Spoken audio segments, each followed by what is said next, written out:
Emma pulled back the curtain and peered out the window. As soon as she saw the eerie sight before her, a shiver ran down her spine. In the dim moonlight, the small cemetery nestled in the middle of the residential area looked unsettling. Panic gripped her, and she quickly let the curtain fall. Tonight was David's night shift, leaving her alone in the apartment. The desolate silence of the house, combined with the haunting view, only deepened her unease.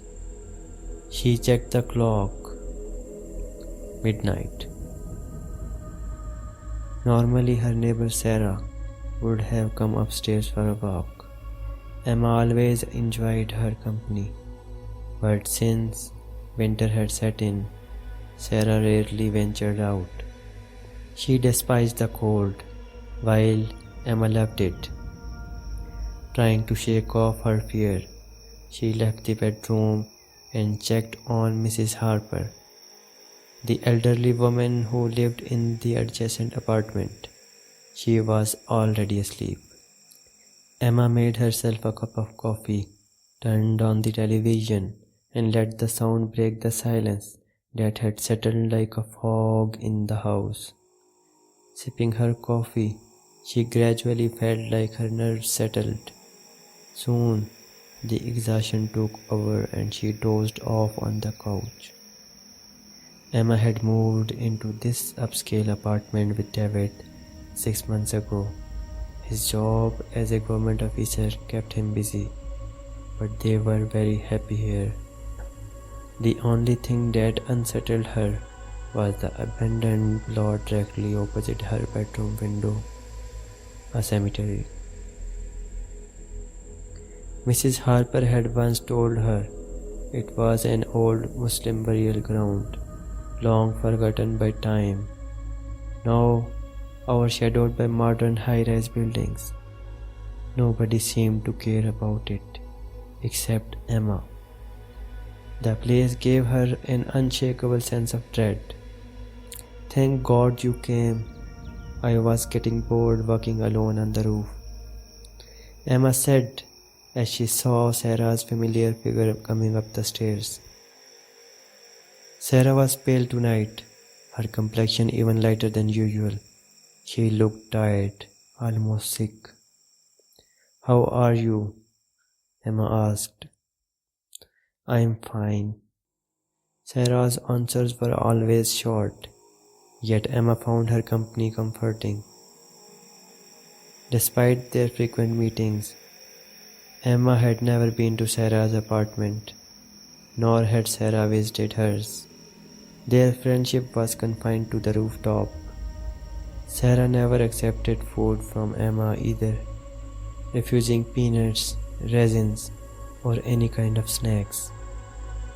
Emma had assumed it was because of religious differences. One evening, as they walked, a large black cat appeared out of nowhere, its deep blue eyes glowing eerily.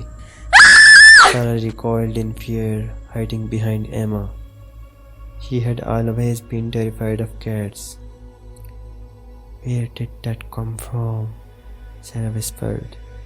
Emma grabbed a slipper and tossed it at the cat, which scurried away. But Sara, still panicked, ran down the stairs and disappeared into the darkness. Emma found her reaction cold. That night, she realized she knew almost nothing about Sara. Where exactly did she live? Was she married? What did she do? Determined to know more, she asked the next night, "Who do you live with?" Sara stopped walking and looked at her surprised. "What do you mean? Are you married? Do you live alone?" Sarah's response was a single word: "No." Then she kept walking.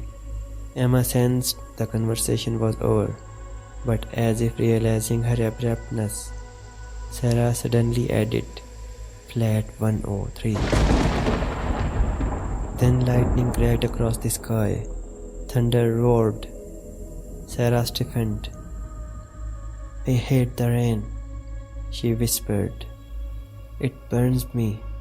It feels like fire against my skin." Emma shuddered. It was the first time Sara had spoken so much, yet none of it made sense. Then 1 week passed. Sara didn't come upstairs. Rain had been pouring continuously, but now that it had stopped for 2 days, Emma expected her to return. But she didn't. Curious, Emma decided to ask David. "There's a girl named Sara who lives in flat 103. I haven't seen her in a while." David looked confused. 103? That flat has been vacant for years. Emma felt like her stomach drop. The next day, she asked Mrs. Harper. The old woman simply shrugged. "I don't know, dear. I don't interact with many people here." Feeling restless, Emma went to the security guard, Alan. "Do you know Sara? Pale, long black hair. She walks with me every night." Alan frowned. "I have never seen a girl like that, but there was a tragedy in flat 103 years ago." A chill ran down Emma's spine. She found the nearest neighbor on the first floor and knocked on their door. A middle-aged woman answered. When Emma asked about Sara, the woman hesitated before answering. "No one has lived in flat 103 for years," she said.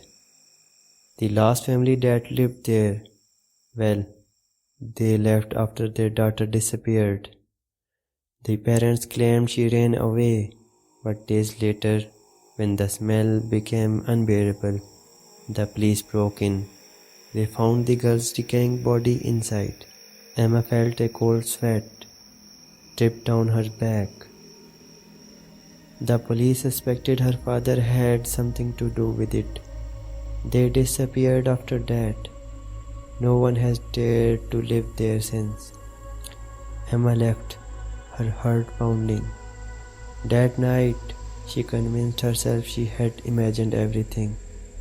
But then, a few days later, she saw her. It was a cold evening. The house was eerily silent. David was away and Mrs. Harper was asleep. Emma was sipping coffee when she heard footsteps outside. She looked out the window. A figure was standing in the cemetery. A girl. Emma's breath hitched. She opened the window to call out, but before she could speak, the girl slowly turned her head upward. Even in the dim light, Emma saw her smile. It was Sara. But there was something wrong with her smile. It was unnatural, chilling. Emma took a step back, heart hammering. Sara turned and disappeared into the cemetery. The darkness swallowed her completely. The last thing Emma remembered before she collapsed was Sarah's voice echoing in her ears. "Have you ever seen someone burn?" When she woke up, she was in a hospital bed. David and her mother were beside her. She had been unconscious for a week. She never told them what she saw, but she knew the truth now. Sara had never left flat 103, and she never would.